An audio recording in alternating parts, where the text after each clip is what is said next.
Today we are going to go over what is passes and why we do this. And it's actually, even though I have a presentation, the way I would like for it to be done is to be very informal, not a lecture per se, but something that together, almost like even though we're sitting in a lecture format, more like we do in the courses, where everybody participates, everybody, helps out and bring their own ideas, so it's interactive and we learn in that way.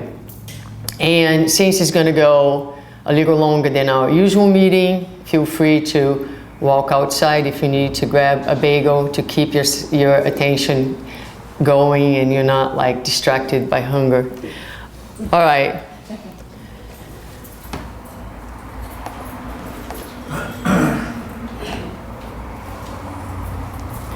Okay, so these are some of the topics that we are going to cover.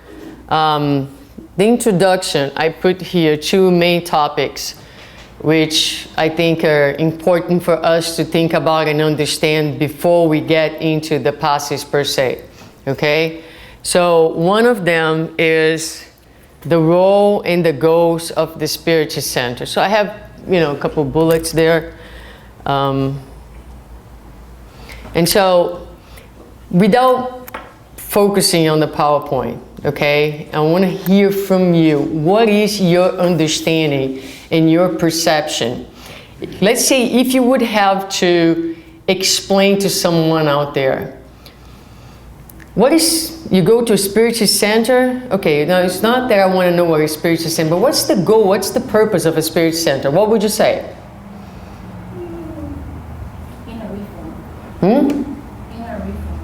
Inner reform. Transformation. Huh? Try your inner transformation to teach you.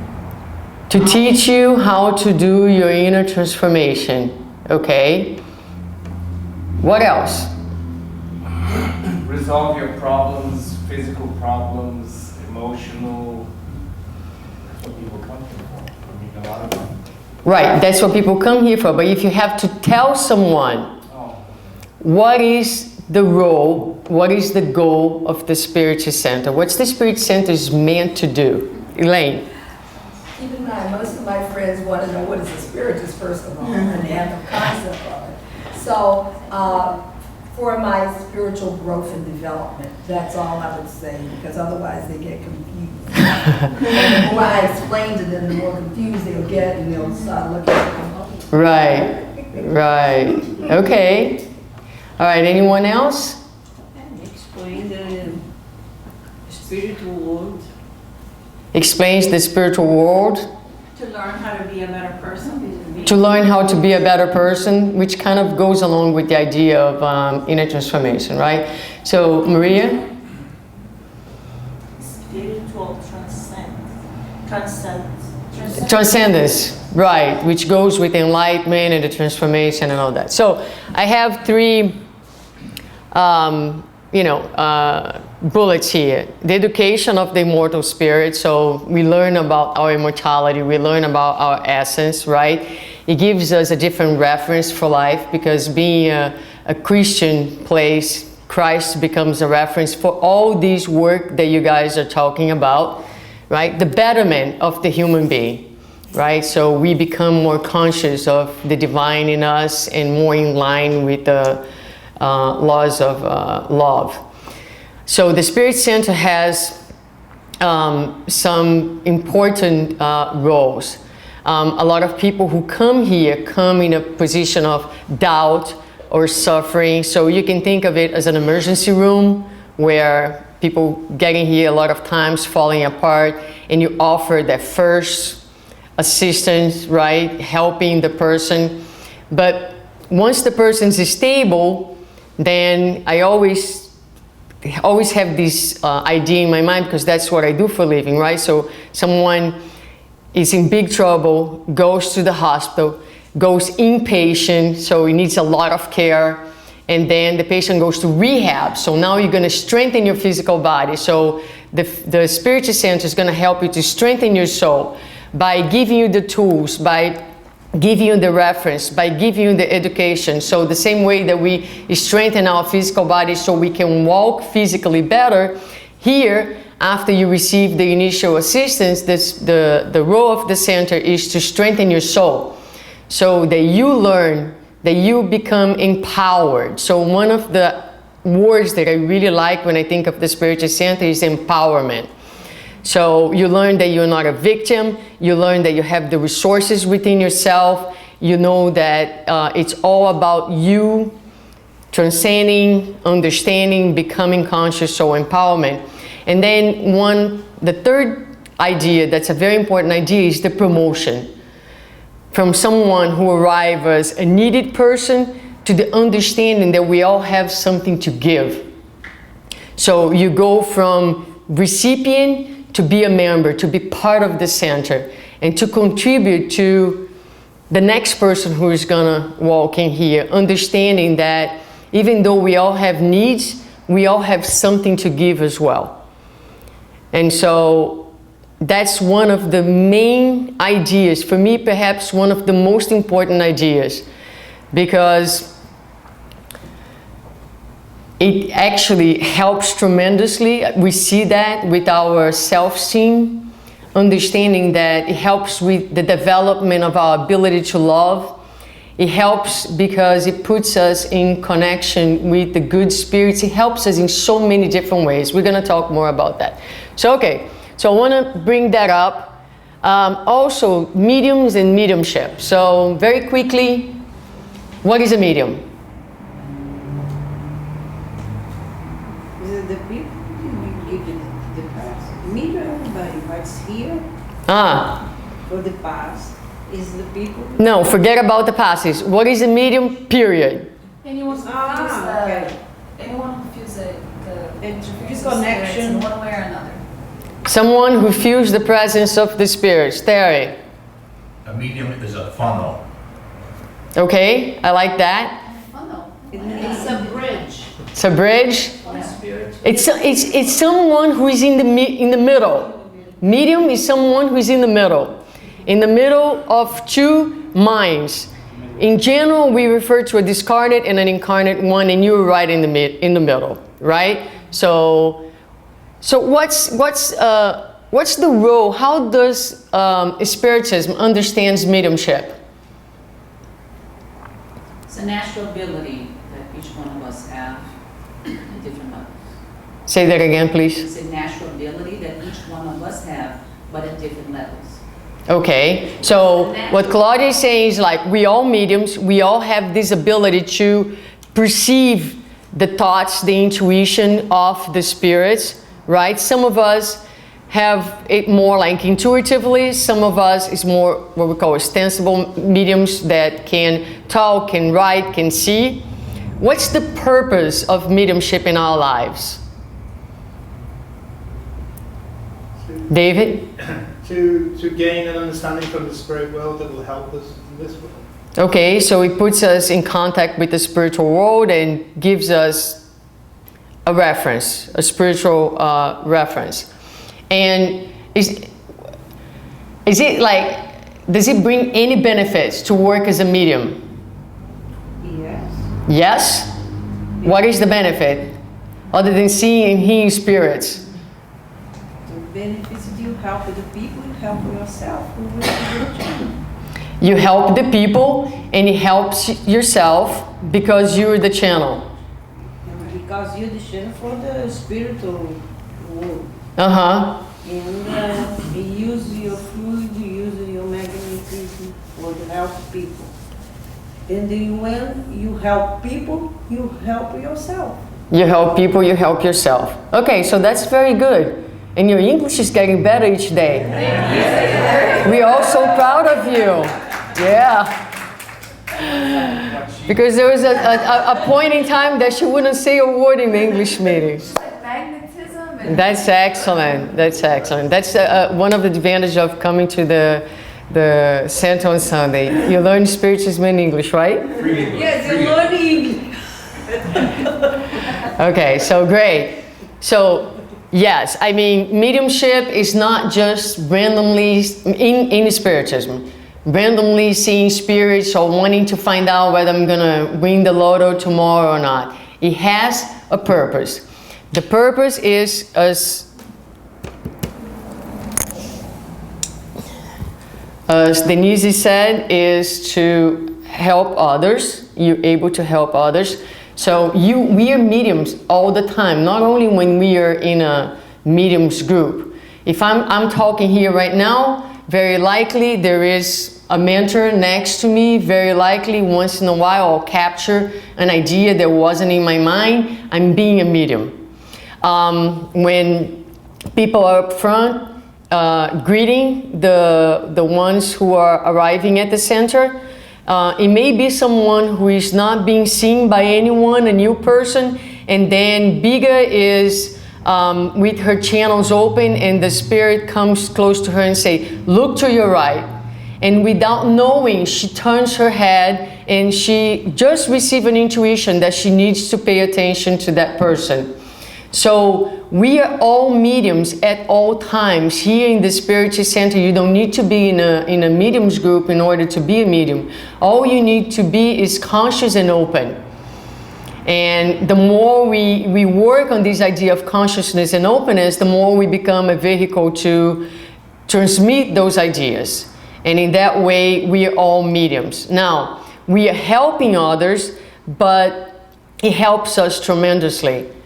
Because one of the requirements for us to be in touch with the good spirits is that we put a sincere effort in our own transformation. No one needs to be perfect, no one needs to be pure, but any time that we engage in a sincere effort towards our betterment, towards our enlightenment, that's what the spirits are looking for. The spirits are looking for partners here that they can work with to deliver good and love. And so if we place ourselves in this mental position, they will be close to us. So it's an incredible benefit to us to have their company and their assistance and their intuition. We learn a lot from them. We benefit from their presence in our lives. Okay? So, and a lot of times, this is an important concept. The more we engage in good, a lot of times the spirits will help us in, let's say, minimizing, decreasing, sometimes postponing a difficult situation in our lives so that we can be available to help them in the moments that they need. That's another important concept. Of course, within limits, they will try to make things easier for us so that we can help them in getting the work done. So again, very beneficial to any person who engages in the work. And that's for any type of work, but mediumship being one of them as well. Okay, so just want to bring those general ideas. Now, who tell me what passes is? And cannot be Andrea, because she has a PhD in this course. I want someone who is from here, from the middle. Go ahead. I define it as receiving positive energy, receiving healing. Receiving positive energy, receiving healing. Can we receive healing? Yes. Yes. Spiritual healing. Spiritual healing, you mean? Oh, what kind of healing are we talking about? Well, so this gets really... We're going to get back to the healing part towards the end. But receiving energies, you said, right? Positive energy. Positive energies. Who is giving the energy? The spirit. Huh? We should be The medium. The spirits are giving energy. Through the medium. Through the medium. Through the medium. So it's the spiritual energy that we're receiving? Anything else? We're receiving energies from the spirits and allows us to transfer the energy we receive from the spirits to the person that we're giving the passes to. Okay, back to you. Do you have energy? Yes, I do have energy. Okay, you are spirit, right? and you have energy. So do you give from your own energy? I give from a combination of my energy plus the energy of my spiritual guides. So that's the definition of passes, okay? So when we are doing passes here, we have our own energy, right?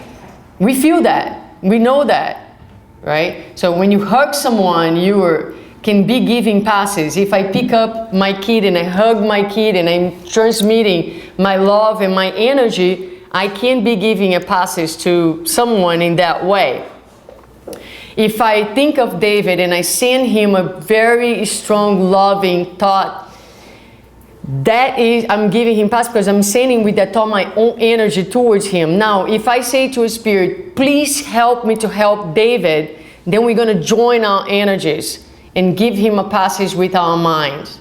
Okay? So passes, we're going to look at the type of passes. But here, according to Emmanuel, passes is a transfusion of psychic energies as a transfusion is of blood. So the same way that we give blood in a transfusion is a transfusion of energies from both the spirit and the medium, right? In that case.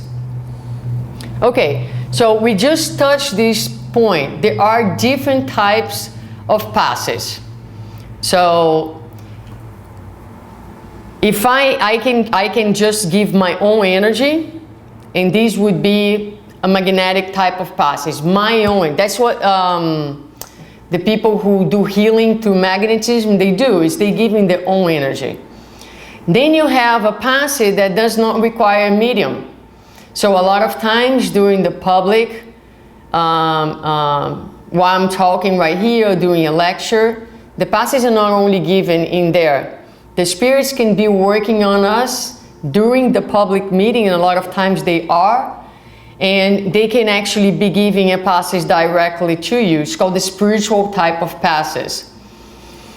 When we are in there giving passes, it's a mixed type of passes. It's our own energy and the spiritual energy as well. Okay?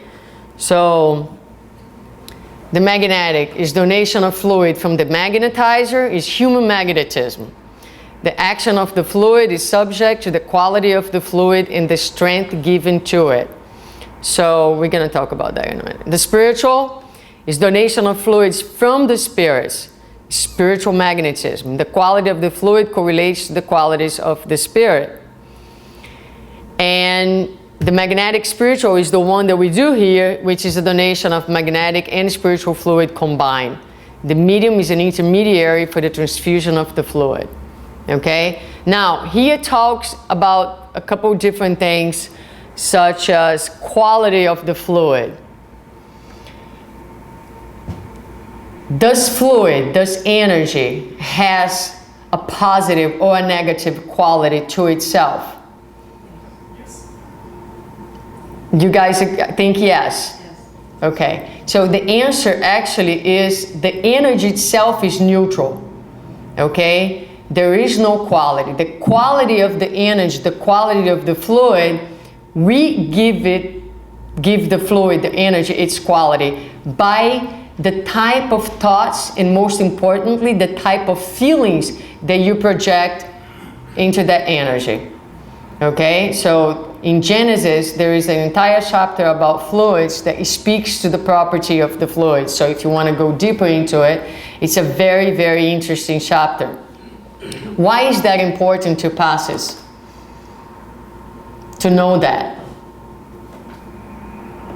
So you've got active. Naomi. Depends on the person, you could be receiving negative energy. You could be receiving negative energy. How does the energy becomes negative? The person's moods and thoughts. Right, exactly. So this is one of the most important ideas regarding passes. What is your role? What are you supposed to be doing? As you give the energy, you are going to be connecting with all the love that you have within yourself. And you're going to project that love towards the person who is sitting in front of you, because it is your love, it is your thought, it is your will that person will receive the best, that's going actually to give the energy the loving quality.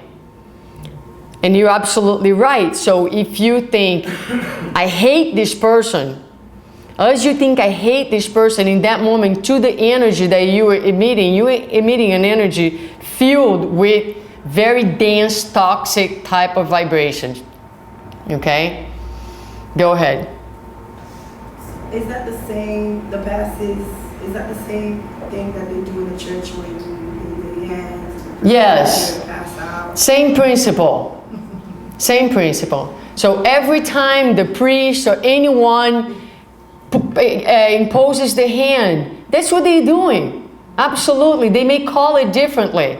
Okay? They may use it a little differently. Maybe in some churches, only certain people can do that. But the reality is that we all have love, and we all can be instruments of assistance to someone else by giving the best that we have in ourselves and asking for the assistance of the spirits. Okay? So that's perfect. All right. So there are some basic concepts, and these for the folks who have been coming to the course, you all should know this totally, completely. So let's go. We're going to just define those things very quickly and try to understand why do we need to know them? Why does this matter? And we already touched some of it. So universal cosmic fluid, someone define it for me, please.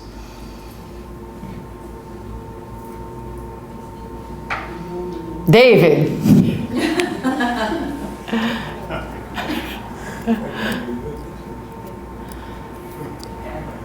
Do you want to try? Floating energy, positive energy. Positive energy?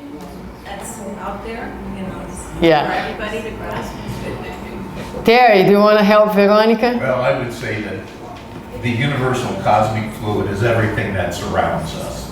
Right. The universal cosmic fluid, and I think I had a teacher that told me this, that the universal cosmic fluid to us is exactly what water is to the fish and the sea animals. It's everything that is around us. Yes, thank you. So that's correct. That's a great image, and I think it's in Genesis. But so it's the most primitive element of the universe that gives rise to everything that's matter. So when you think of the universe, you think of God, and then you have the material elements and the intelligent elements, principles. Okay? So God, and then you have the spirit, which is not matter, is intelligence, we really can define, and you have everything else that is matter. So this is the most primitive type of matter that gives rise to everything that is material. By the combination of this energy, by the modification of this energy, we have everything. This is universal cosmic fluid, and its most dense form. Thank you. In its most dense form. So, when we talk about spiritual fluids, and again, this is all in Genesis, that's kind of, it's not the best name, but because there is no such a thing as spiritual fluids for real, everything is matter, but it is the energy in the spiritual realm. And why do we need to know this? Because it is this energy that we will be manipulating, that will be given to the person who is receiving the passes. Okay? Now, when we talk about the universal cosmic fluid, I said it's this most primitive energy that exists. The perispirit. So this is an easy one. So what is the perispirit? David. Well, you didn't answer the prior one, so I'm giving you an easier one. Keep on David.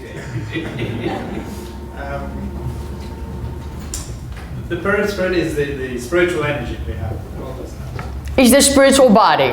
Right? So you have the spirit, and the spirit, which is the intelligence, that's the best way we can define it right now, has a semi-material body, which is the perispirit.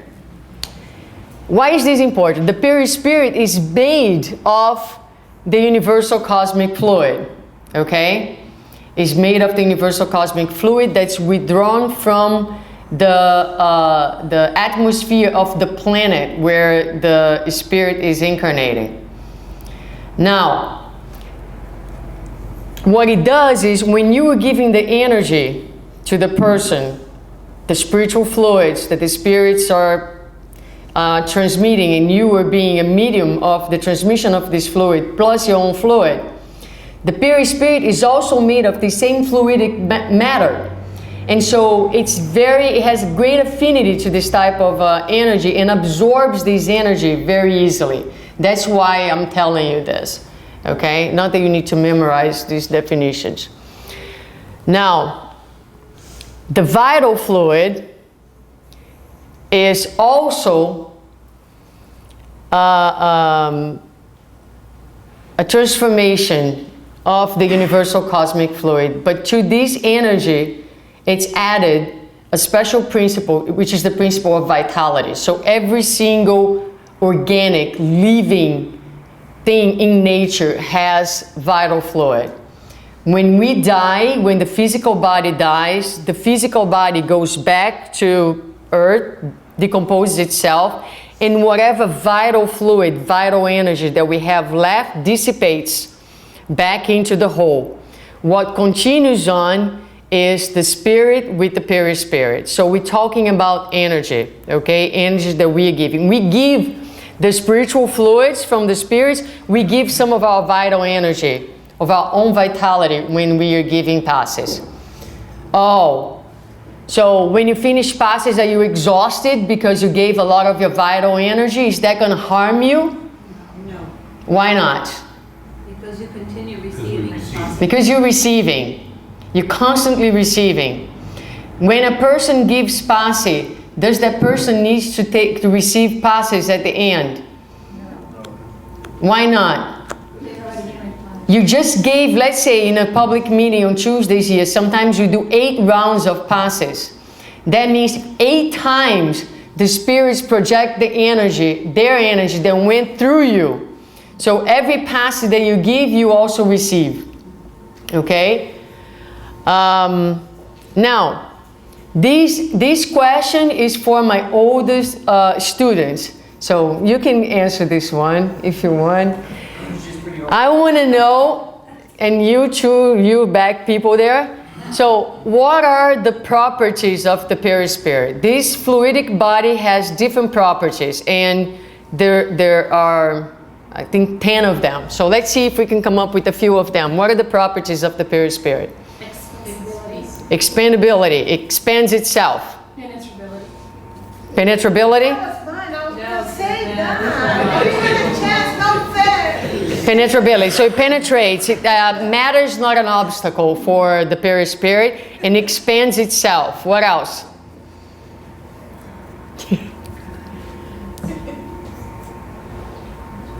Tangível. All right.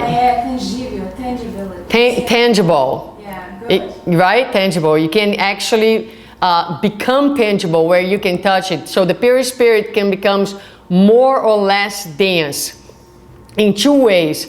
The more we evolve, the more enlightened we are, the less dense it becomes. But also, when the spirits want to become tangible, they actually make themselves, their spiritual body, more dense. So they can alter the properties of this energy. Okay?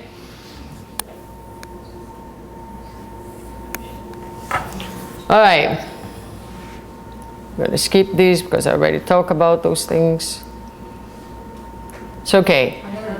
So, in a book called Perispirit by Zimmerman, he talks about all these different properties of the perispirit. We're not going to go in depth into them, but let me talk about expansibility, for example. Expansibility, when we go into like trance, it's as if the perispirit would expand itself a little bit. And so, by expanding itself, you become more in tune, it becomes easier for you to connect with the spirits and absorb the ideas and the intuitions. But don't say that you see spirits that are very, with a lot of light. So the perispirit has luminosity. It penetrates. It can make itself visible. It can be touched by it. It can change its density. It's very plastic. So when we say about, for example, someone who passes away at a very advanced age, and then a medium sees the spirit, and the spirit is again young, okay? Because the perispirit, this energy, responds to the input of the mind. So if you're feeling very young in your mind, your perispirit will reflect that state of mind and will show itself at a young stage, okay? I like this one, this reflective ability. So the state of the perispirit is going to reflect itself outwards and inwards, meaning we're going to talk about aura in a minute. So whatever state of harmony or disharmony the perispirit has, it's going to reflect outwards, and the aura is going to show energetically that emotional state, but also reflects inwards, meaning whatever balance or imbalance you have in your perispirit, your physical body is going to register that as well, okay? And that's how we become ill. Unicity speaks about it never breaks down, it never comes apart. Temperature is something that we don't know. There's some things in Andrew Lewis that makes us think that it may be a temperature for it. There's some descriptions on the works of Andrew Lewis also of the perispirit having a specific smell. But the most important thing for us is to know that it is through the perispirit, through this spiritual body, that the energies of the passes will be received. I'll comment. When it comes to smell and temperature, a lot of times in some of the traditional churches that I have attended, and people give passes or the passing of spirit, there is a unique smell and a change in temperature in that particular area where the individual is. Mm-hmm. So, you know, I know it has happened. Yeah. Mm-hmm. You know what I mean? So it's right. And it seems to be properties. Yes. Yes. Okay, so what are chakras? Energy centers. Huh? Spiritual energy centers. Spiritual energy Centers. Centers of spiritual energy. I like that. Anybody wants to say anything else about chakras? Go ahead. He's volunteering you. Is the balance in your body, is like the heart, the way that you speak to people, the way that you communicate is all unit, it's inside you. Uh-huh. Okay, so I think we'll bring this together.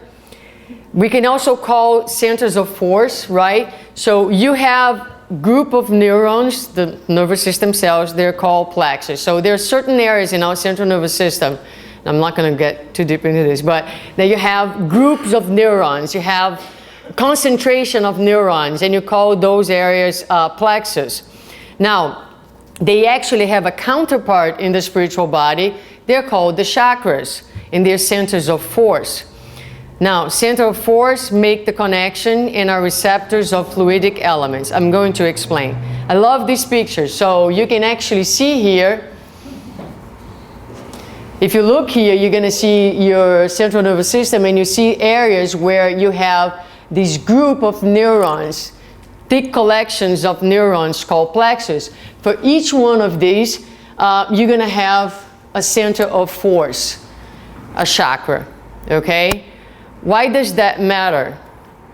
Because when we give passes, the top center is I'm blanking on the name. Coronary, thank you. The coronary chakra is the one that connects us to the spiritual life. So the passes are going to start usually with you imposing your hands on this chakra, the coronary chakra. Now the chakras, they're like antennas. They will receive the energy, and because they are very energized areas, they will distribute the energy throughout the body. You can put your hands on the coronary chakra only if you want, or you can go and move your hand from one chakra to the other chakra.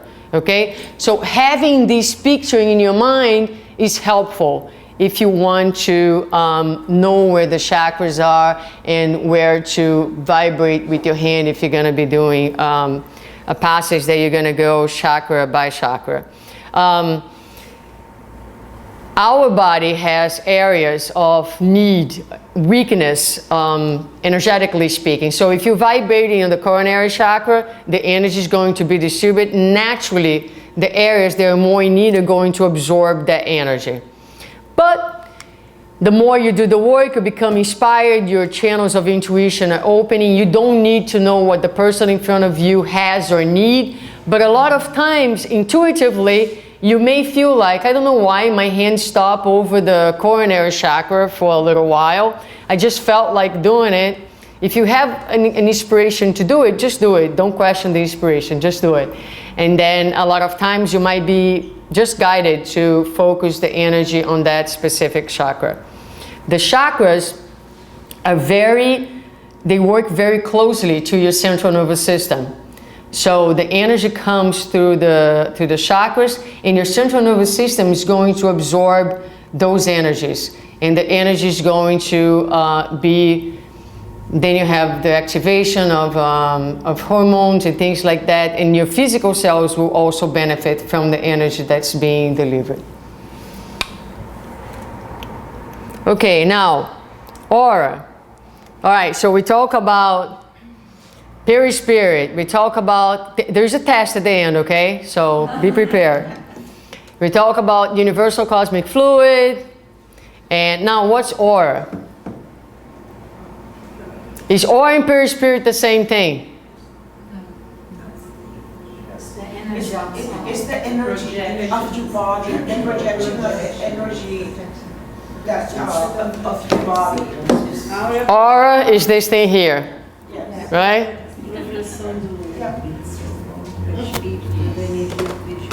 The energy of the perispirit. What were you going to say? Magnetic field of your spirit. The field of the spirit? Your magnetic field. Your magnetic field. That's great. So you're all right about it. It is a field made of electromagnetic vibrations that surrounds the incarnate or discarnate spirit. So discarnate spirits also have aura because they have energy too. They are vibrating. This energy is being projected. It reflects not only the level of evolution of the spirit, the psychic world of the mind, but also the spirit's emotional and physical state, obviously physical and incarnated. It reflects the being as a whole, the soul, the perispirit, and the physical body. So it's a field of electromagnetic energy. Your cells produce energy, right? Every single physical cell. You have your mitochondria, the powerhouse of the cell. Cells are producing energy all the time. So this energy is projected into the aura. So any living being has actually an aura. The difference for human beings is that to the work of the cells, to the electromagnetic field that's being projected by the physical cells, there is also the field of our emotions and the field of our evolution. So whatever is the state of the perispirit, that energy, that level of vibration, that frequency is being projected into our aura. And so our aura is, according to the spirits, is our spiritual ID. When the spirits look at our aura, they know exactly who we are. They actually know exactly where we are emotionally and spiritually. It reflects everything. So in this picture here, which I really like, is a picture that shows, well, the man and the chakras, and you see the aura. And in the book where this picture comes from, it says that all these little dots are heavy energies, are energies of this harmony. And this book talks about something really interesting.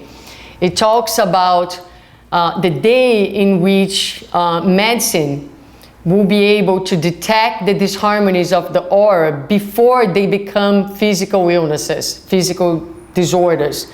Because for every single physical imbalance, there is an imbalance in our energy taking place first.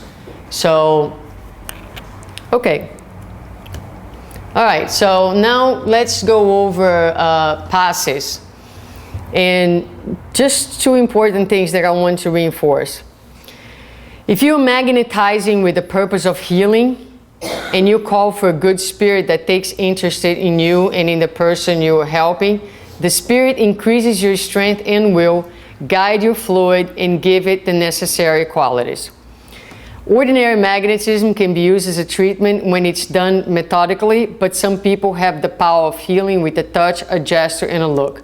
The reason why I put these two statements here is to make a difference for us that what we're doing here is different than energetic healing that's done outside and people charge for.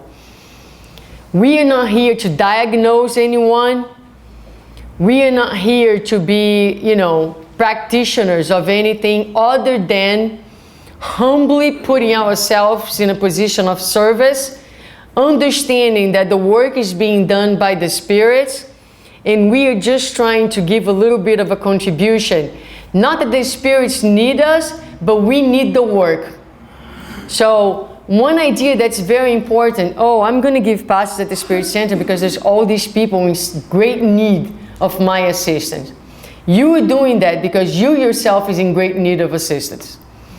And the passes is one more way in which we can help our own healing by giving.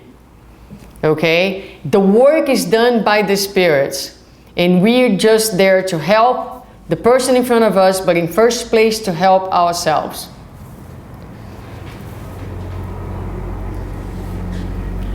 So who benefits from the work of passes? The person who is receiving. We have, obviously, if the person is sitting there receiving the energies, the person is benefiting, but also we are, as mediums, as workers, we are benefiting from the work as well. Now, let's talk a little bit about, I don't have that in the presentation, but I think it's important to talk about, which is the healing part, right? So let me say something about this. In Spiritism, true healing, the concept of healing, is the healing of the soul. Because healing of the physical body has many dimensions to it. A lot of times, the disease that's manifested in the body is what is promoting the healing of the soul. A lot of times, the body becomes the vehicle in which the spirit will drain.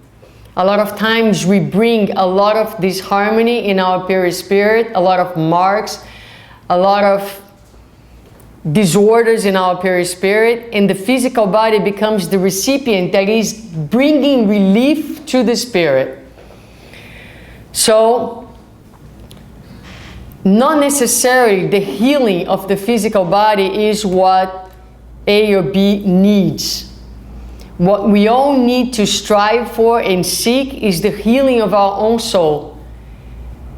Is to be able to be conscious of the areas where we're hurting, we're needing, our vibration is off, and invest in the healing of the spirit. We might see physical results in one lifetime, in the current, we may not. Someone may come to the Spiritual Center, like Elsie said, I come here for healing. And the person came with a illness, let's put a cancer.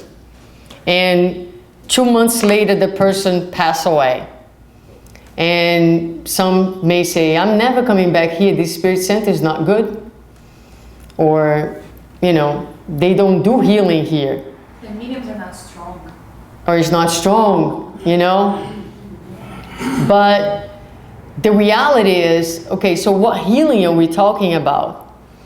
And so a lot of times, and if you read the books of Andrew Lewis, you're going to see many, many examples of it. There is one example, I think it's Action and Reaction in the very beginning, where the spirits take this lady who is ill, and they actually doing a work over near the ocean, because of the energies of the ocean are so healing.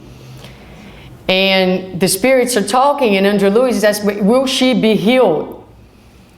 And the spirit says, no, she cannot be healed at this moment physically, but she is receiving the assistance, and she's preparing herself for the transition. And she is gathering inner resources to do that in a much more peaceful way. For her, her cancer was very advanced, and the spirits don't perform miracles. They cannot reverse things that are irreversible. And also, it was important for that lady to undergo that process. It's the same idea when you say someone who's very young died. And then you listen to people saying, oh my God, what a shame. This person had such a bright future.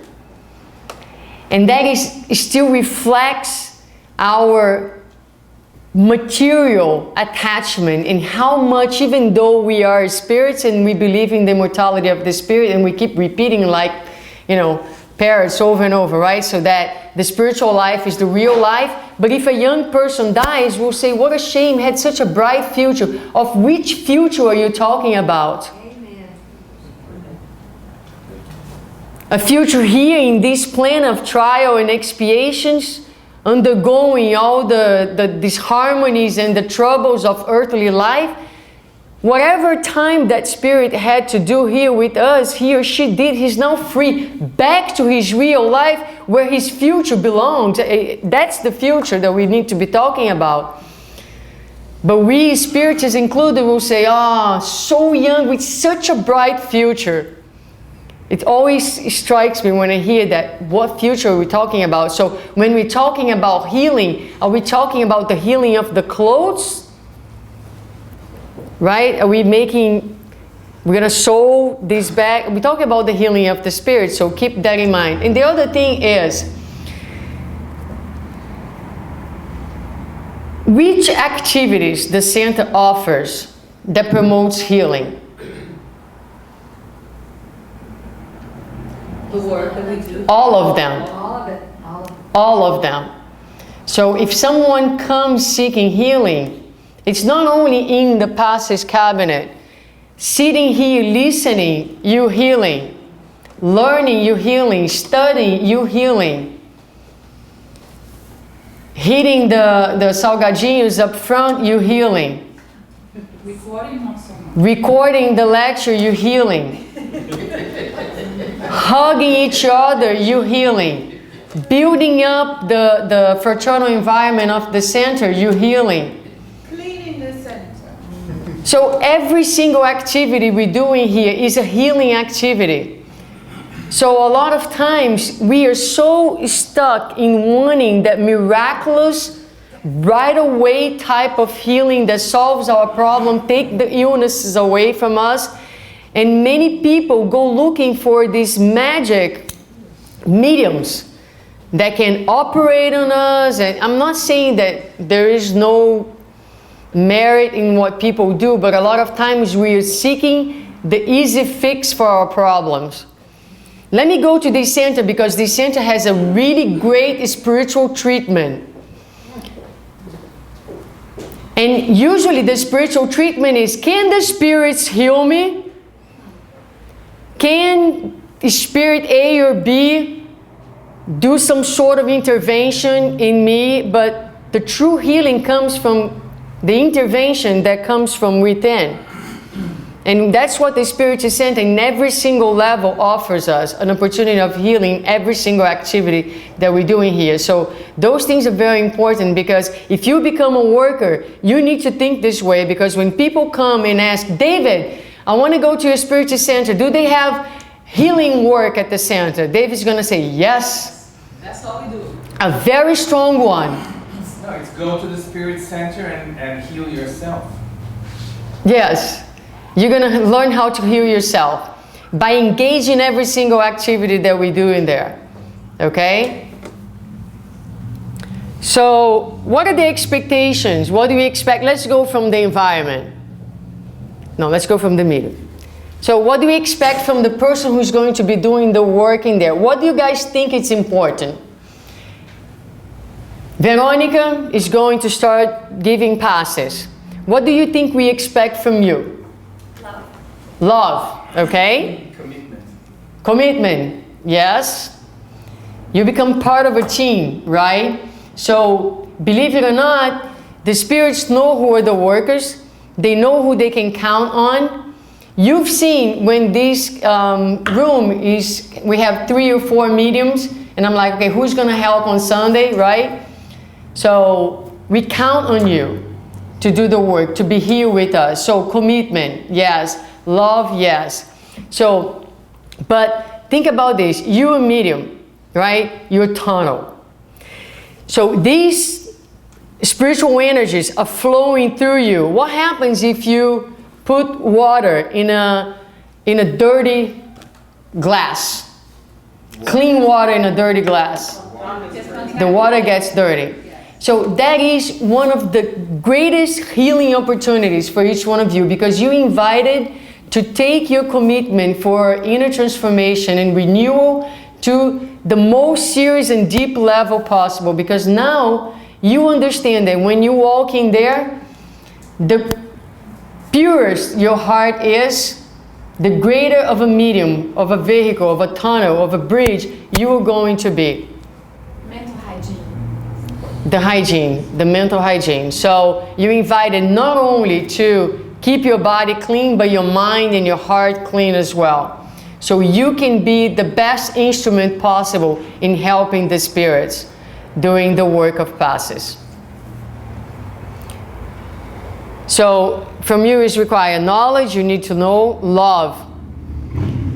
Now, I think within love we can talk about many things, but I think those are the 2 main things that I would highlight under love: empathy and non-judgment. Because let's say I happen to know Fatima's problem and she sits in front of my chair and I'm thinking, I can't believe she's suffering for such a little thing. Right? Or we know someone who is engaging in lives or behaviors that we do not approve. And you say, look at this person. Leads the type of life outside and it's here asking. That's it. That's it. No empathy, no connection. So, humility also. And let's be honest, we don't love every single person in the spiritual center in the same way. It might be one person in the audience that you, I'm not sure about that person. Well, if that person sits on your chair, what are you going to do? You are going to think, there is a mortal spirit sitting in front of me. There is someone whose problems in life I have no idea about. I don't know why this person behaves this way. It's not up to me. My role here is to love and to give. So you need to be able to put aside, you're not going to be able to force yourself to love the person, but you need to put aside all your personal feelings in that moment. And really, a lot of times, seek this position of empathy. Empathy is very powerful, right? So sometimes if I'm a little bit more disconnected, I may think of the moments where I have committed a mistake or I have erred and I wanted someone to forgive me or to be compassionate. I sometimes think of moments of deep pain. So the person sits in front of me and says, I don't know who you are, but you're just human like me and you must have your struggles just like I have. And in the same way that I want someone to reach out and to love me and to give me a hand, I am mentally doing this to you at this moment. So we really need to seek this empathy and non-judgment for every single person who sits in front of us so we don't become an obstacle, right, to the work that's being done. Faith. Sometimes people sit in front of me, I know what their problems are, and I think, there's nothing I can do for this person because this is way more greater than me. But let me tell you something. We have seen miracles happening in this center.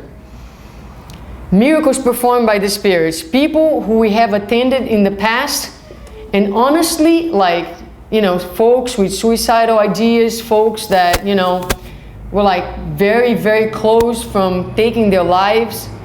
And sometimes I would say, oh my God, you know, what are we doing? What can we do? This person needs some very serious, you know, psychiatric treatment. And we send and we encourage the person to go to the psychiatric treatment. But then suddenly, after months and months and months and months, the person enters the center smiling one day, and we're like, whoa, you know.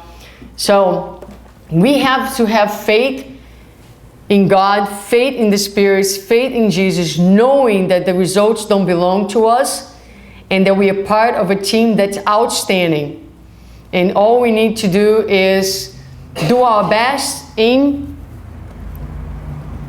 keeping our spiritual hygiene and being the purest vase possible, keeping our inner world as in harmony as possible, so we can help out on our end.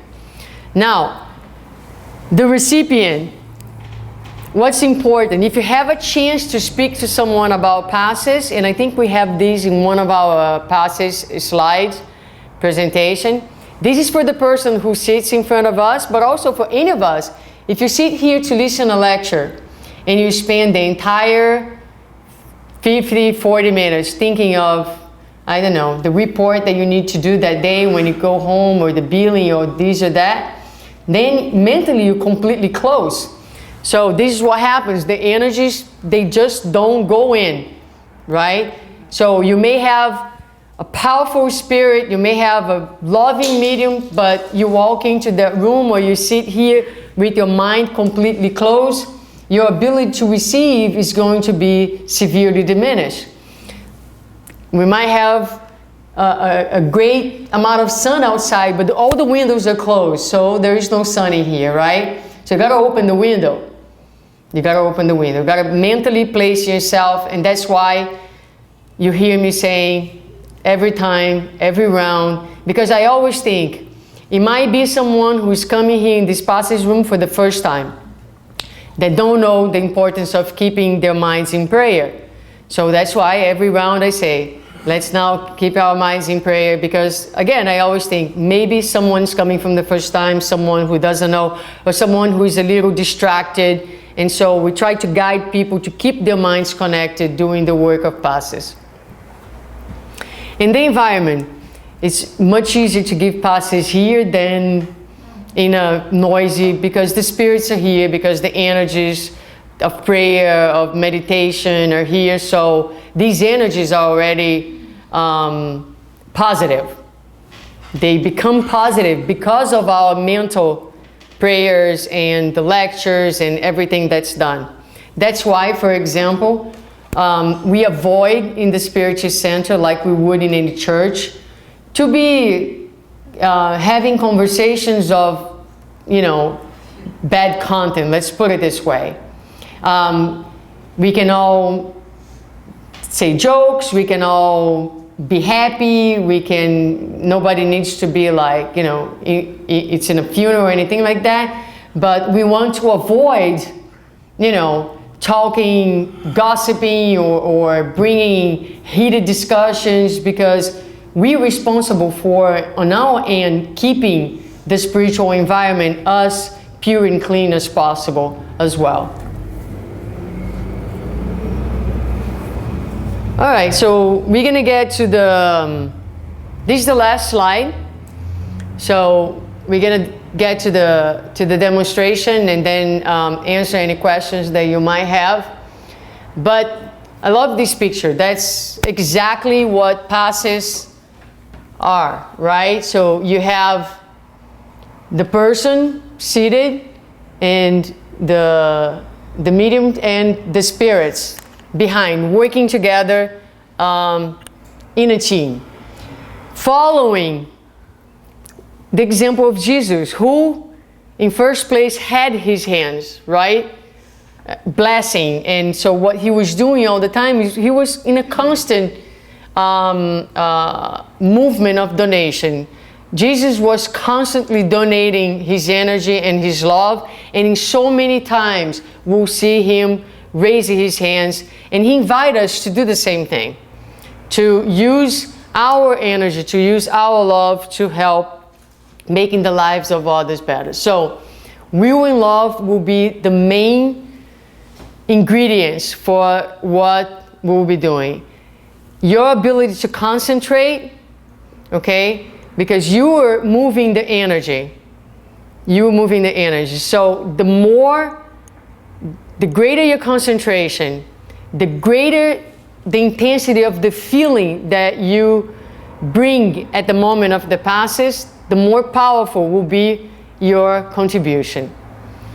And it seems like obvious, but actually my mom did it on this course very differently in the last two Tuesdays, and I felt myself like going into the passage room and thinking, I need to power up my energy, you know what I mean? Because the year goes by, and the reason why we do this year to year is because we want to have new people participating, but it's very important because it becomes a little mechanical after a while. You do it Sunday, Tuesday, you know, week after week throughout the year, and I felt like going back in there and like, okay, let me, you know, really work on my feelings and being mentally present and powering up, you know, on my end with my mind and my feelings. So that's really, really important. So how do we do it? Let me take Sherry because she's falling asleep on me. Okay. You're gonna sit right here. Right here. Put her in there for the video. Aqui tá bom? Here is okay? Okay. Have a seat. So you may hear in different places about different techniques, okay? Since we know that the work is done mostly by, do me a favor and tell Rodrigo that will be no passes today, because I'm not sure if they're aware of it. Just to hold the kids a little longer for us, please. So there is no special technique. The special technique is written there, will and love, okay? But there are three main parts to what we do. The first one is when we come in, a lot of us, most of us, come with our minds full of thoughts, and I mean, we receiving vibrations throughout our day, we are creating our own vibration, and a lot of times we are not in the best place. So the first thing that we're going to do is we're going to go through the field and we're going to remove, as if you were removing any bad energy, anything that's concentrated and it can be causing disharmony. So it's a movement of removing, okay? So you can come to the head, you can come down here, or you can just do some people do like this. It really doesn't matter, okay? But the idea is that you are removing something. So that's the first part. Then you pause for a second, okay? Because you're going to the second moment where you will be replacing, you will be giving.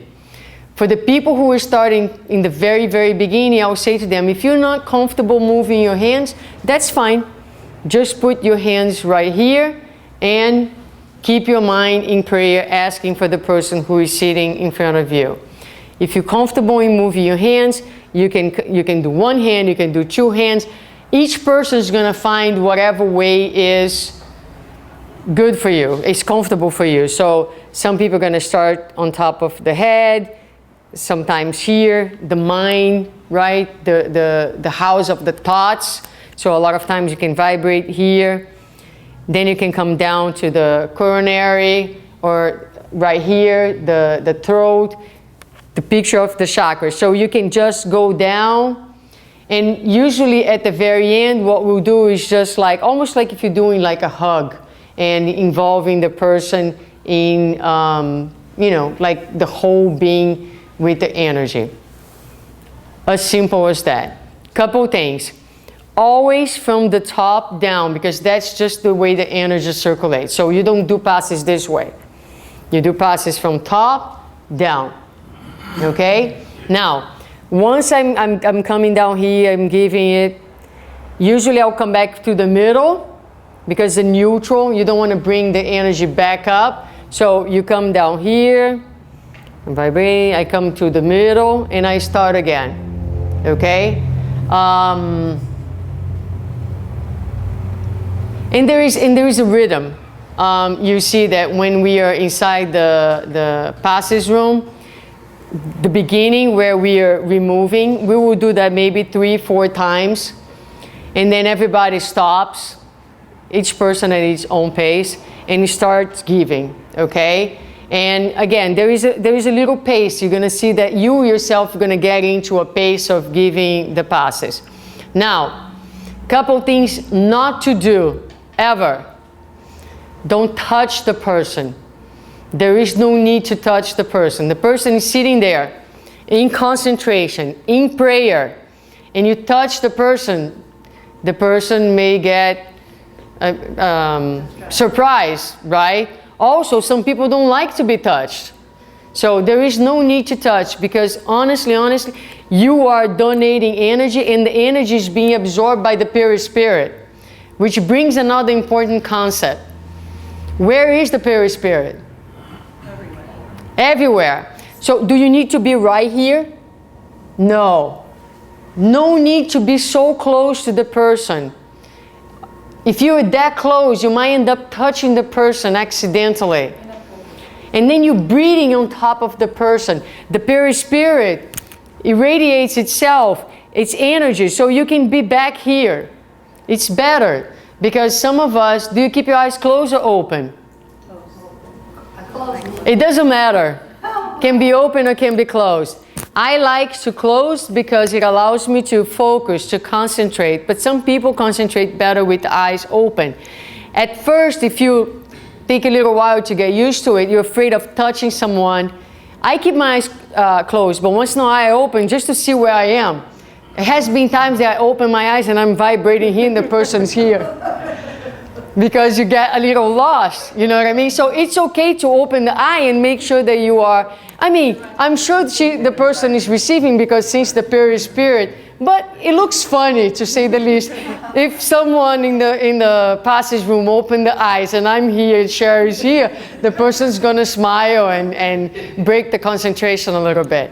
So for the purpose of, looking right, so you want to be in front of the person. So it's okay if you need to open your eye here and there and see, okay? Now, you will see some pictures on the internet. I was picking some of the pictures this morning. People doing this. Okay? Why are they doing this? Receiving. To receive. But do they receive through the hands? No. They receive through the chakra. Okay? So, the reason I'm saying this, there's a lot of people that do different things.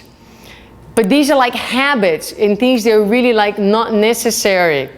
Okay? So the energy from the spirits is coming through our chakra, our coronary chakra, and we are giving to the person. So there is no needs to be like, trying to. If you feel like you want to do it because you like doing one thing, but we avoid doing different things, because the people who come here to receive the passes, they will, if they realize that any person is doing something a little different, they may say, that is a good medium. I want to sit on that person's chair. And I tell this story every single course that I teach, because it's such a good story. But when we were in a different room here in the same street for 8 weeks, 2 months, 8 times, the same person sat on my chair. And I was like, wow, that's interesting, because that's such a coincidence, right? That this person 8 times in a row sat on my chair. Until the day that the person came to me and said that, because they're even more so than here, we were always on the same chair. So she actually counted how many people were in the line to get in, and she would position herself. She was always the 8th, because the 8th person would sit, so she would wait to be the last one to sit on my chair. Why? because she felt that my passage was better than any person. Not really. What if I'm in a really bad day? Because I do have bad days, right? Any person can be. Plus, let's remember, the ones who are truly, truly giving are the spirits. Okay? Actually, if you read the works of Andre Lewis, you're going to learn that there is a special team of spirits inside that room. The spirits who are specialized in the knowledge of the human psychology. The spirits who are specialized in the knowledge of the physical body. There's a special team that works in there who are able to look to each one of us and know exactly what our spiritual needs are and deliver to each one of us according to our needs. So what do we know? But the people who come here, they don't know that. So if I start like, you know, doing noises and very strong, no, people are going to think that I have some talent. They're going to want to sit with me. So that's one reason why we all do more or less the same way. So people understand that we're all doing the same things and the work really belongs to the Spirit. Okay? So for the ones who will be starting the work, which is not all of you, but some of you, we have some requirements for the people who are going to be doing this. One of them is some time here at the center with us, participation in our courses. Those are some of the requirements. But forgot what I was going to say. Requirements. Huh? Requirements. What are the requirements? Yeah, I was talking about the requirements, but I was going somewhere with that and I forgot. We're gonna have classes. Huh? Commitment. Yes, we mentioned that before. I don't know. It's okay. Anyway, so that's a course in Passes in a nutshell. And do you guys have any questions? Any comments? You said that healing, you're really focusing on healing the soul. Mm-hmm. How do you define the soul? The spirit, right? Soul and the spirit are one? The soul and the spirit are the same. In the Spirit's book, soul is defined as the spirit when it's incarnated. So we usually say my soul, right? We refer to our spirit as a soul, which is the state of the spirit when incarnated. Now, the spirits in the spiritual realm, they don't usually say my soul. They say the spirit. So we refer to them as the spirits, not to souls necessarily. But that's just a distinction that Allan Kardec does in the Spirit's book. We're talking about the same thing. You're good. You look more awake now. After you receive my passes. Good more way. So the soul is the name for the spirit incarnate. Yeah, it's just like how we refer. It's just a name. It's just a name. But we're really talking about the same thing. Because I think it had to do also with like when we're studying the Spirit's book and understanding sometimes when Allan Kardec was addressing the spirit in the spirit realm or the spirit when incarnated on the earthly plane. There's a distinction also, which is why he used the word soul. Mm-hmm. Right. But the book Missionaries of the Light that Suzana had mentioned it's such an amazing chapter because it talks about this department and how Andre Lewis asks if we are supposed to be endowed with certain qualities in order to be pass givers. And they say that we are not, but that they are, which is why they work so close with us. Because in reality, they make up for the qualities that we lack in. So it's an amazing chapter that I think everybody should read. It's called Passes, the Missionaries of the Light. Yeah. Do you create, or the spirit, does it create a new soul for each incarnation? That's a different topic. We don't, spirits are created all the time by God because God never stops creating. That's what the spirits tell us. But what we get new is a new body with each life. But your spirit remains the same, right? So as we reincarnate, for each incarnation, a new body is given to us. That's what you were asking, right? More or less? Okay. I didn't answer the question? Somewhat, I would say, because you said that the soul is incarnated, or when the spirit is incarnated, there's a soul. So my question was, is it a different soul? No. Let me see if I can explain this better. The spirit, when it's outside of the body, we call it spirit. The spirit, when inside the body, we call it soul. But it's the same spirit. It's just that because it's in the body, we call it soul. But I could say my spirit. I can say my spirit is happy today. Or I spirit am happy today. Right? Or I can say my soul. But I'm talking about the same thing. It's just that Kardec in the Spirit's book, to make a distinction, when he's referring to the spirit that is incarnated or when the spirit that's outside of the body, he uses the word soul and spirit. That's it. But we're talking about the same thing, okay?